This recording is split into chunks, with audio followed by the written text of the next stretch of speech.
everyone. This is the 7th lecture with IE 533, right? And last time we've implemented the Lingo SAS programming with several example problems, right? And today I'm going to introduce the Simplex Algorithm, they called. And early in this class, I've mentioned the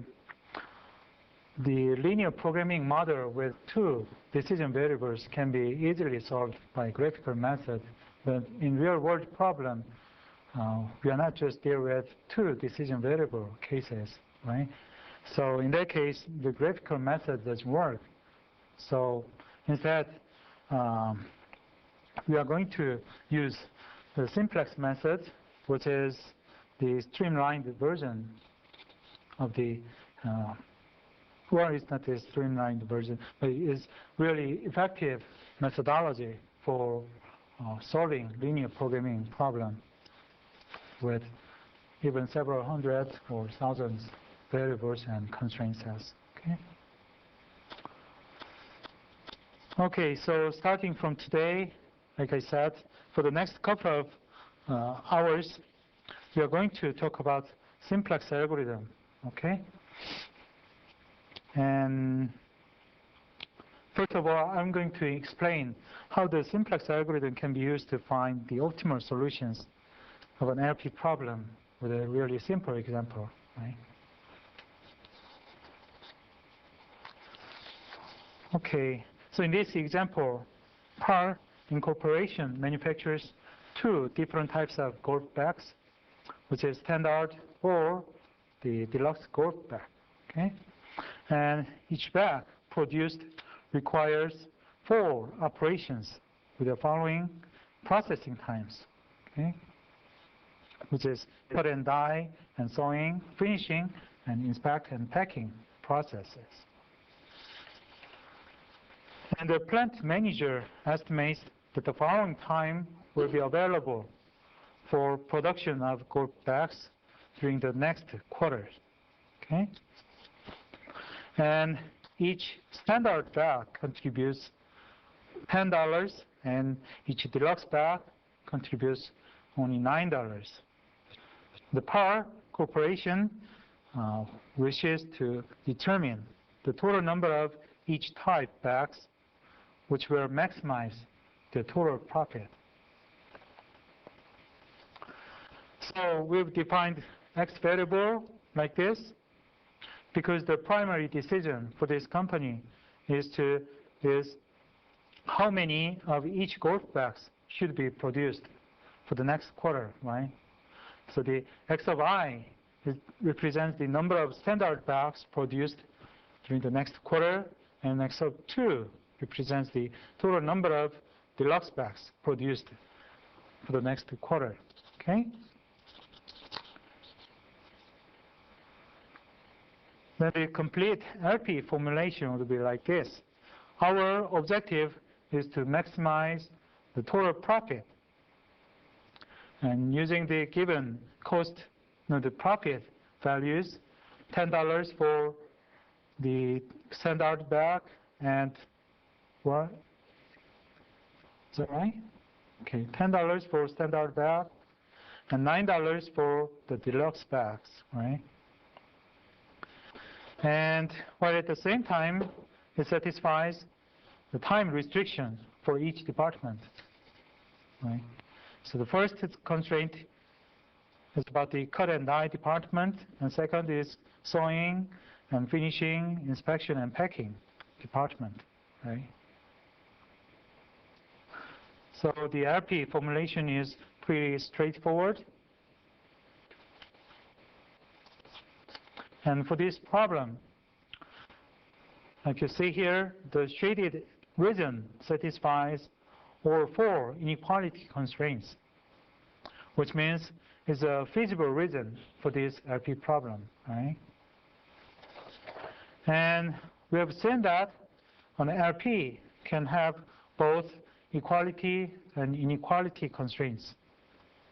It also can have variables that are required to be non-negative or non-positive, as well as those allowed to be unrestricted in sign. Okay? However, before the simplex algorithm can be used to solve a given LP problem, each constraint must be a linear equation or a linear inequality. That is, any linear constraint has the following general forms. The LP must be converted into the equivalent problem in which all the constraints are the equations and all the variables are the non-negative. Okay? And the linear programming model in this form is said to be in standard form, okay? Standard LP. So as I said, to convert an LP into the standard form, each inequality constraint must be replaced by an equality constraint, right? Then how can you convert inequality constraint to equality constraint?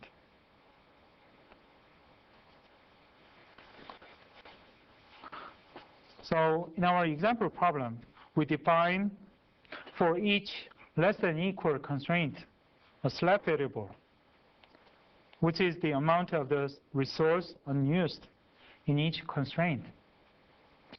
So in our example, we introduce 4 different slab variables, S1, S2, S3, and S4, which represents unused hours in cut and die department, and unused hours in sewing department, and unused hours in the finishing department, and inspect and packing department, respectively. And let's say Z represents our total profit, okay?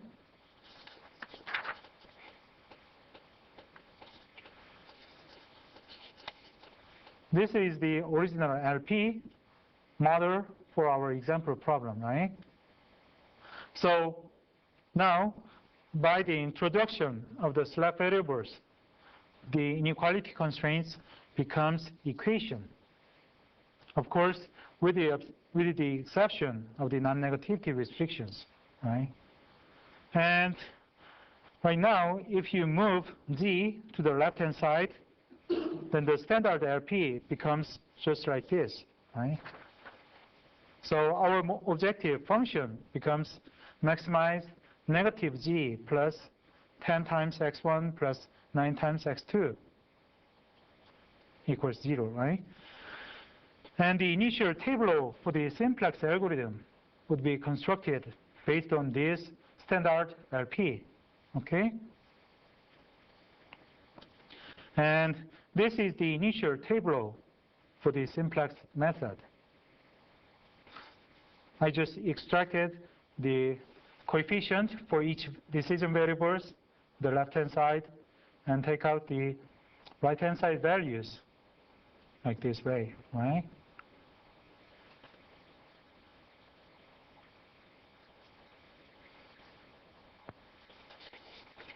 And now I want you to recall your memory. We've learned about basic and non-basic variables when you review the basic algebra during the second class, I guess. So, like it says, for any linear system, a variable that appears with a coefficient of 1 in a single equation and a 0 coefficient in all other equations is called a basic variable, okay? And any variable that is not a basic variable is called a non-basic variable, right? Then what do we have as basic variable in this table?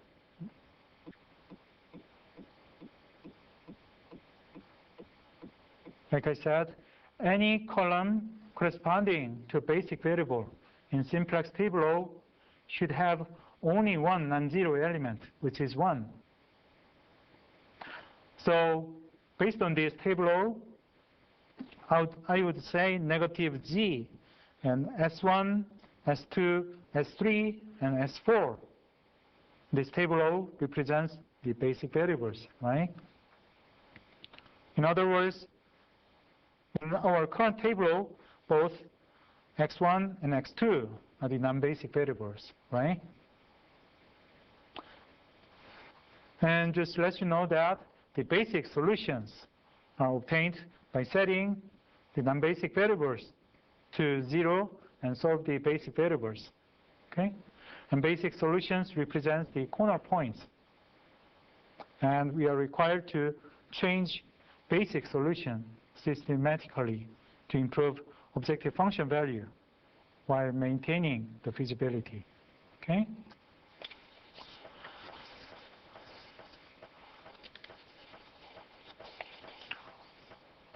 Well, I'm sorry, but the TV screen doesn't fit to my PowerPoint slide doesn't fit to the TV screen, so please look at the handout today, just in case. So here, the system of equations represented by the table O has been solved for the basic variables, which is z, s1, s2, s3, and s4, in terms of the non-basic variables,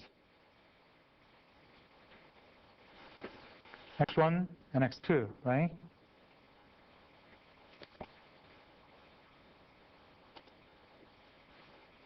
So this is the complete solution. Of course, if we assign arbitrary values to x1, x2, we will get a particular solution. So for example, with x1 equals 100 standard bags and x2 equals 120 deluxe bags, then we obtain a particular solution like this, okay? And if we let the non-basic variables x1 and x2 0, then we obtain a basic solution, right? I said the basic solution can be obtained if you set the non-basic variable equals 0 and solve the basic variable, solve for the basic variable, then you will get the basic solution. So in this case, this basic solution is a plan to produce neither the standard nor the deluxe gold bags, resulting in all the available production times being unused, right? Okay. This basic solution is one of the corners of the feasible reason, which is a polyhedron. I said each basic solution corresponds to one of the corner points, right? So at this point, the 0, 0, we do have basic variables. What is the value of those basic variables at point 0, 0?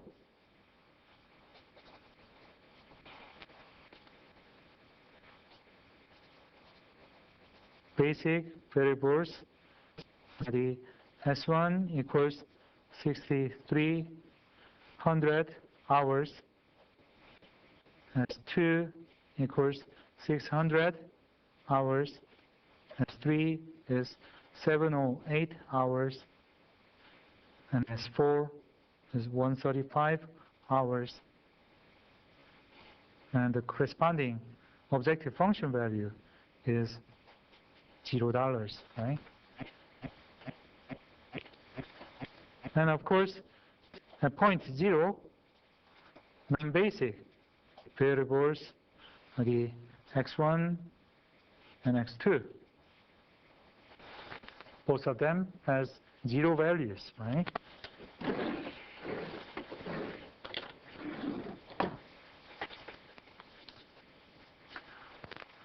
So I may say the non-basic variable always has the value of 0, okay? But the basic variable always has the value which is greater than or equal to 0, okay? If at least one of the basic variable has the value of 0, then recall that is the degenerate solution. We're going to deal with that later on, but at this time, just keep in mind, basic variable can take the value of 0 or greater than equals greater than 0, right? But the non-basic variable, the value of non-basic variable should be always 0, okay?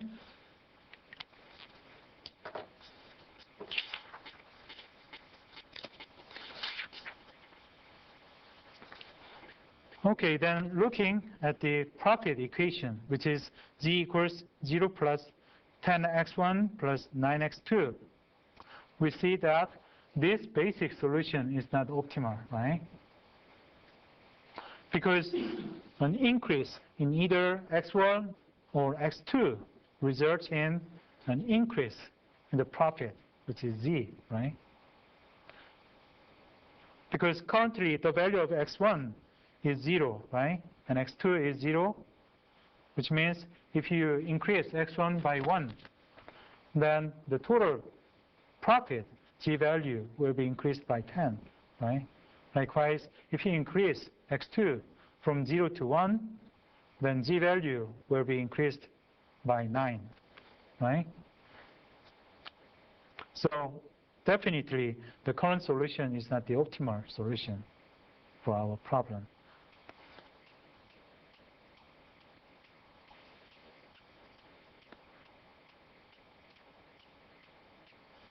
And if you look at this screen, as x1 is increased, the values of the basic variables, s1, s2, s3, and s4 are also altered, right? Here, if I increase 1 unit of x1, then 7/10 unit will be decreased in S1, right? And 1/2 unit will be decreased in S2, and 1 unit will be decreased in S3, and 1/10 unit will be decreased in S4. Is that right? That's why all these values are called substitution rates. Okay? So I want you to keep in mind what the substitution rate is. Okay, we're going to revisit the concept of a substitution rate when you deal with sensitivity analysis later on.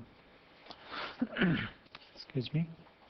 Okay, then our question is how much x1 can be increased. A further increase in x1 is blocked when one of the currently basic variables, which is slack variables S1, S2, S3, and S4,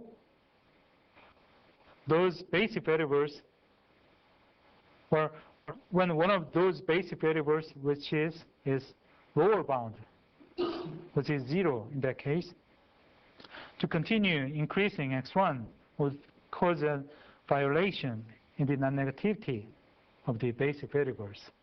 Okay? So currently, we assume that both x1 and x2 have a value of 0, since they are non-basic variables, right? So for example, if x1 is increased by 1,000 units, then for the first equation, S1 becomes 630 minus 700, right? Which becomes negative 70. So S1 takes the values of negative 70. That is not desirable, right? Because we just assume all the variables are greater than or equal to 0, right?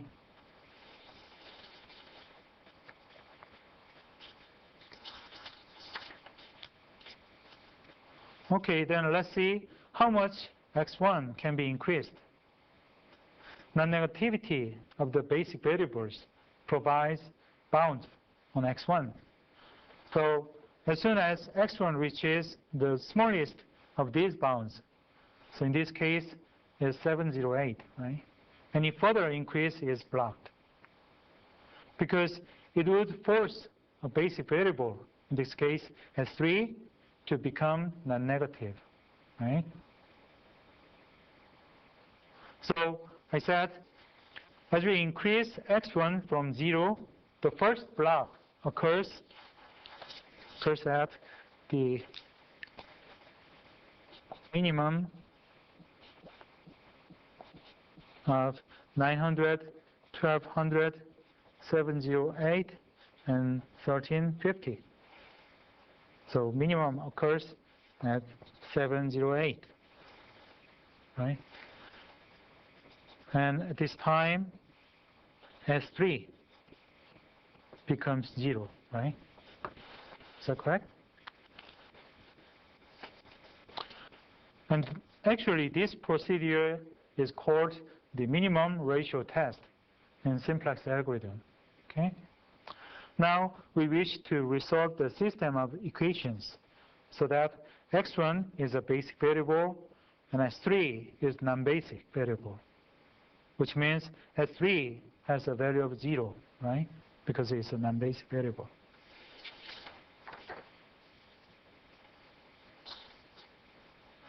And I said we wish to resolve the system of equations so that x1 is a basic variable and s3 is a non-basic variable, right?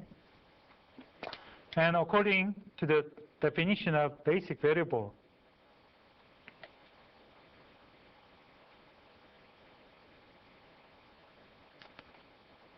if you look at this table, which one is basic variable?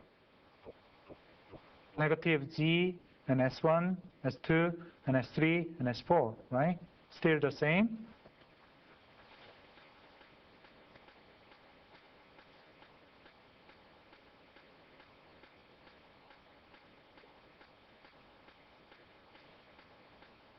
And because x1 is a basic variable, x1 column or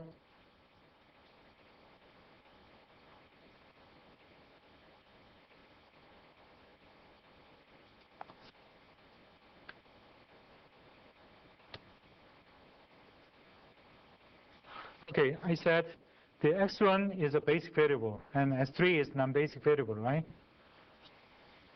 And because x1 is the basic variable, then x1 column should have only one non-zero according to the definition of basic variable, right?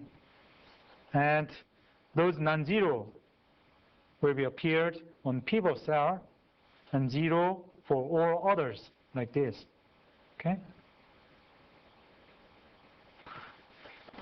So we could make this possible by elementary row operation, okay? And just let me show you how to do this using Excel.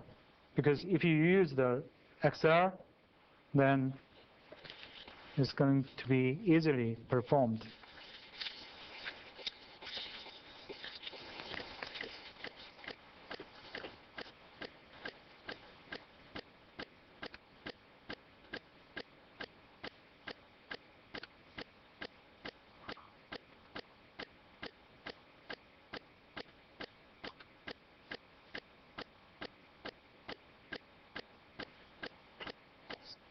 So let me construct the table first. X1, X2, 3, 4. We have only X1 and X2, but S1, 2, 3, 4, right? And the right-hand side.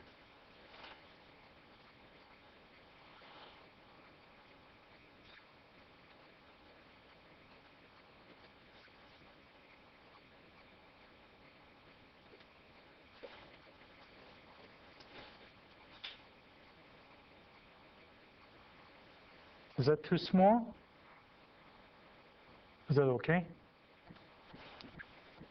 Really? You sure? Okay. And what's the number? It's 1, 0, 0, 0, 0. 10.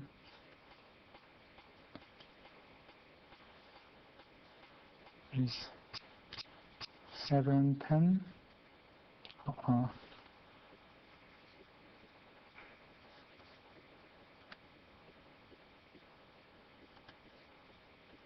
Those are the numbers, right? 7 divided by 10, divided by 2, 1/10, 9, 1/6, 2/3, 1/4, right? 0, 1, 0, 0, 0, 0, 1, 0, 0, 0, 0, 1, 0, 0, 0, and 1. The right-hand side value is 0, 630, 600, 708, 135, right? Okay.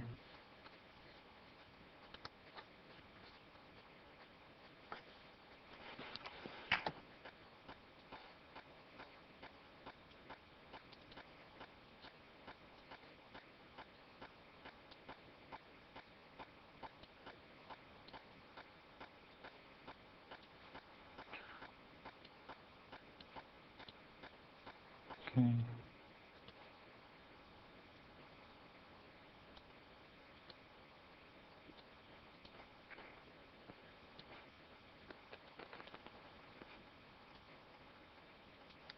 Okay, now I've constructed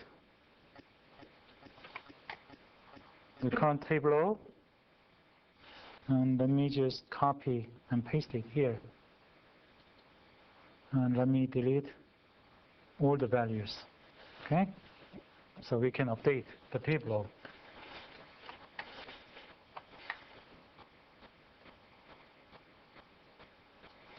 And I said in this current table, right, the external variable becomes the basic variable, right, just suppose. And S3 variable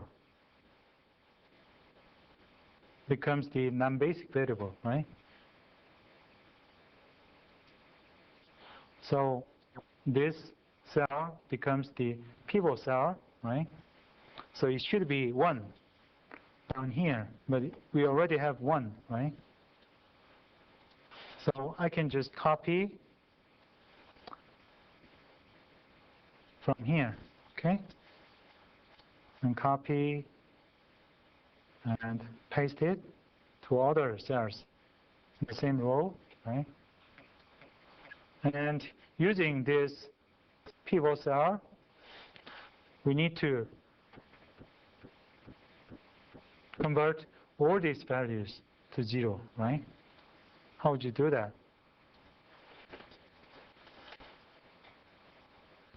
We need to subtract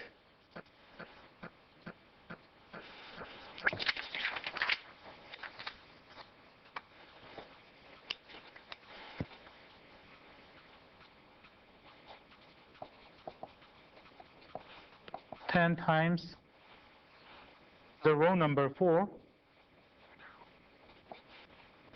from row number 1, right? Then we will have the new row number 1, right? So I said this row number 1 minus 10 times row number 4 becomes row number 1, right? Now we've made 0 in this cell, right? So what you need is just copy this formula and paste it to other cells on this row, okay?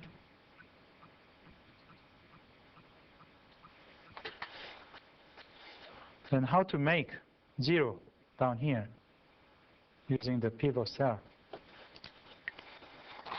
We need to subtract 7/10 times row number 4 from row number 2. Okay? So what you need is type in this second row minus 7 divided by 10 times the pivot cell, which is row number 4. Then we have 0 down here, right? And copy the formula and paste it. Okay. Likewise, the third row,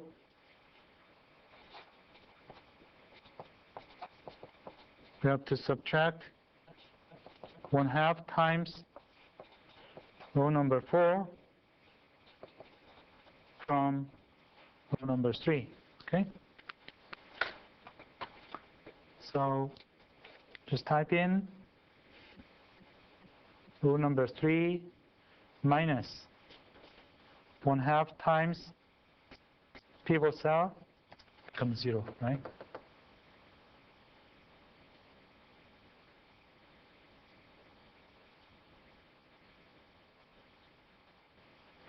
And lastly, the fifth row,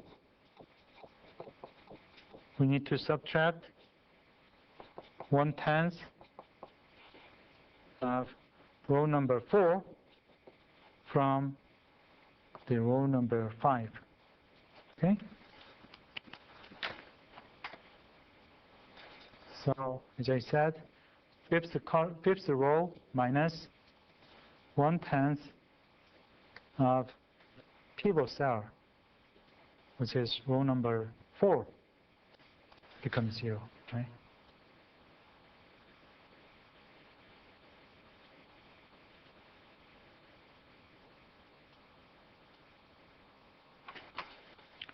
So in the current table, which variables are the basic and which variables are the non-basic? G, X1, S1, S2, and S4, right? Which means as X1 variable enters into the basis, the S3 variable leave the basis, okay?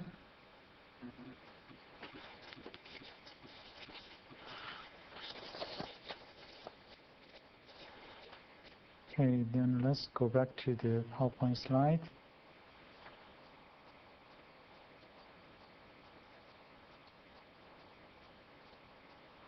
So we just come up with this new table resulting from the pivot, okay?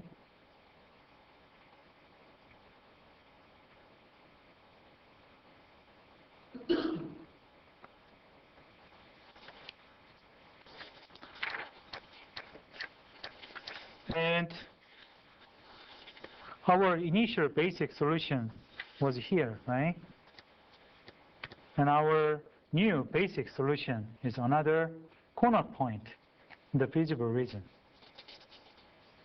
And at this new basic solution, the non-basic variables, x1 and x3, are 0, which means the third constraint is tight. That is the binding constraint, right? Now, from the current table, we could get negative g equals negative 7,080 minus 7/3 plus 10.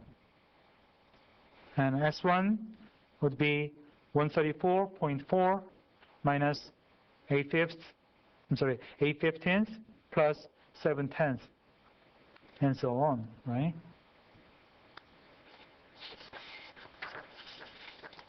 And here, the system of equations represented by the current table has been solved for the basic variables, which is G, S1, S2, X1, and S4. In terms of the non-basic variables, which are the S3 and X2, okay? So this is the complete solution. like we did before, if we assign arbitrary values to x2 and s3, we will get a particular solution. So for example, if we use x1 equals 120, s3 equals 528, we obtain a corresponding particular solution like this. And if we set the non-basic variables x2 and s3 equals 0, then we obtain a basic solution, right?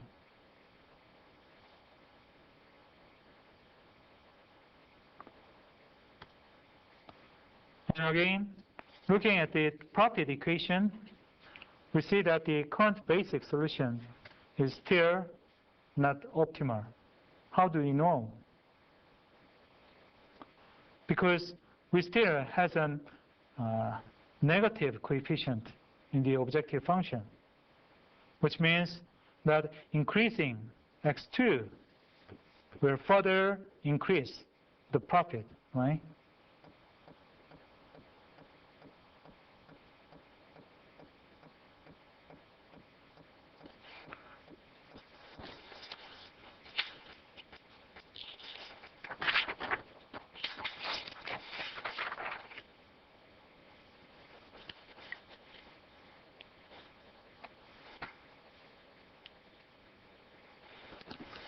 Is that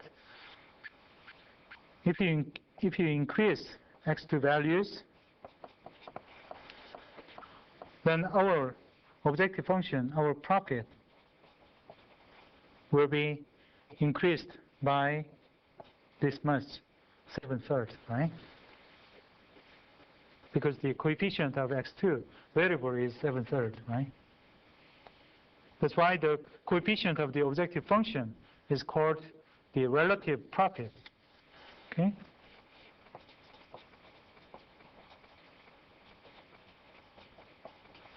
In the maximization problem. And the coefficient of the objective function is called the reduced cost in the minimization problem, okay?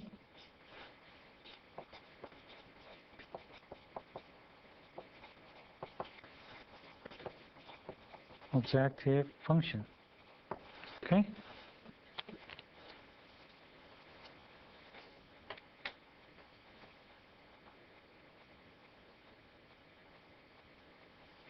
And here, the variables, x2 is the only non-basic variable with a positive relative profit. So we will select the x2 variable to be increased to maximize the profit. Is that right?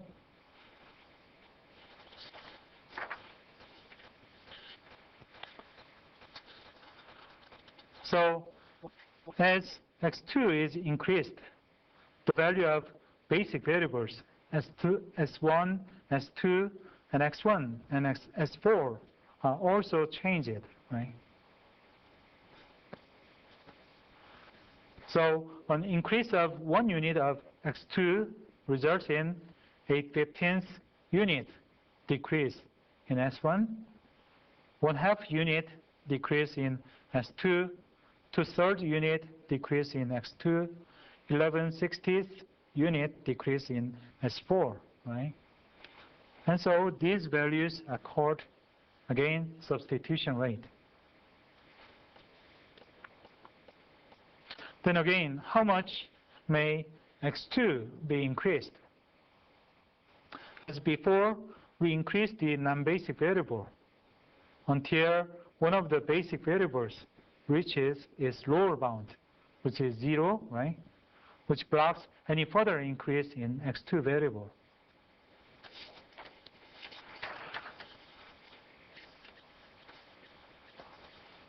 So the non-negativity restriction of the basic variable provides bounds on the x2 variable. So as soon as x2 reaches the smallest of these bounds, in this case it is 252, any further increase is blocked. because it would force a basic variable, S1, to become negative again, right? So I said, as we increase x2 from 0, S1 becomes 0 first. That is, the first block occurs at 252. And again, this is determined by minimum ratio test, which means the minimum value among 252, 492, 1062, 350.18 is the 252, right?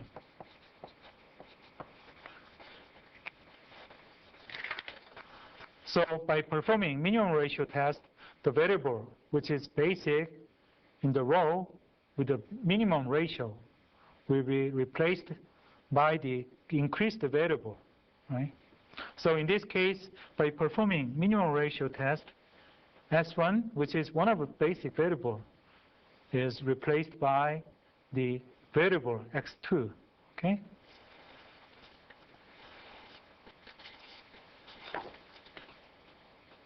Now we need to resolve the system of equations so that the x2 variable is a basic variable and S1 variable is non-basic variable, okay?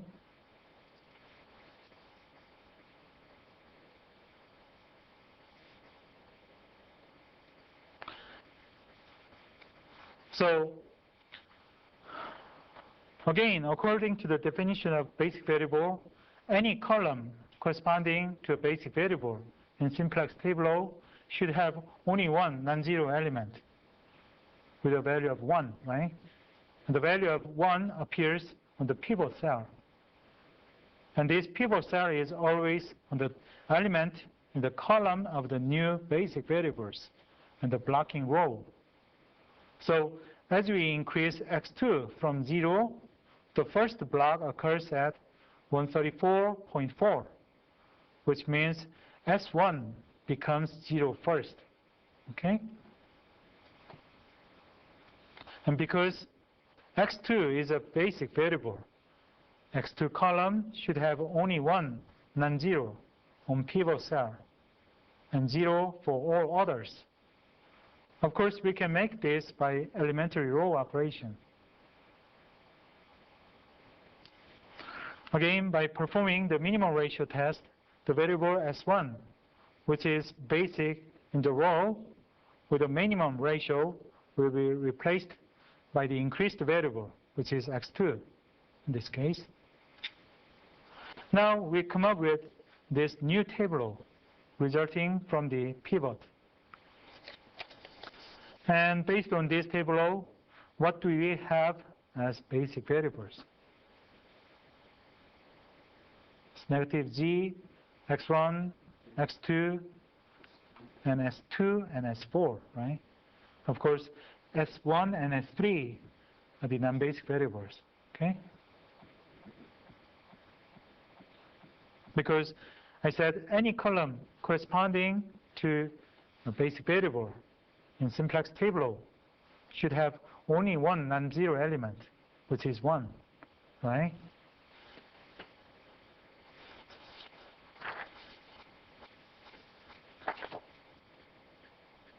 So we already have our initial and second basic solution. And our new basic solution is another corner point in the feasible region, right?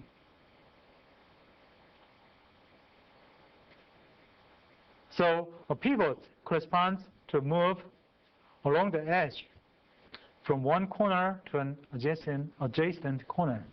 So this new basic solution, the non-basic variables S1 and S3 are 0, right? Which means the first and the third constraints are tight constraint. Those first and third constraints are the binding constraint, right?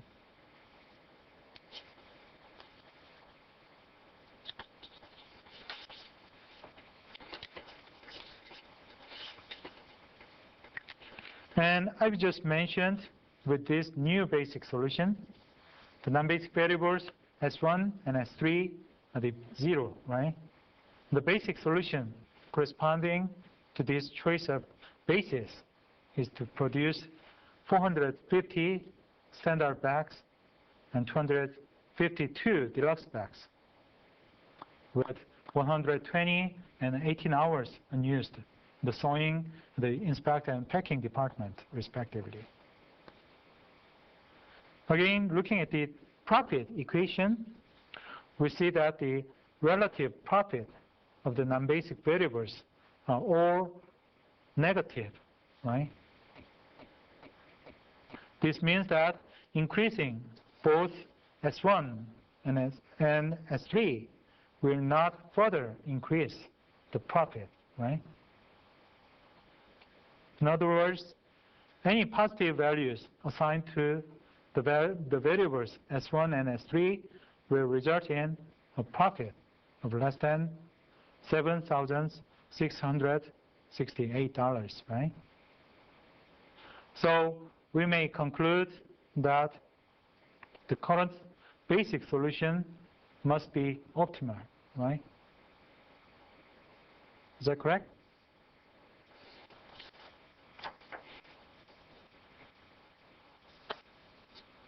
And the following two screens summarizes the simplex algorithm. Like it says, the first step is optimality test, which means if every coefficient in the objective function row is non-negative, then the current basic solution is optimal. Otherwise, we need to determine the entering variable by selecting the variable with the most positive coefficient in the objective function row. And then determine the leading variable by applying the minimum ratio test. And in the minimum ratio test, first pick each coefficient in pivot column that holds positive values, and then divide each of them into the right-hand side. And we can identify the row with the smallest ratio, right? And then solve the new basic solution by using the elementary row operations, which is exchange two rows or multiply a row by another constant, or add or subtract the row with a multiple of the pivot rows, and so on, right?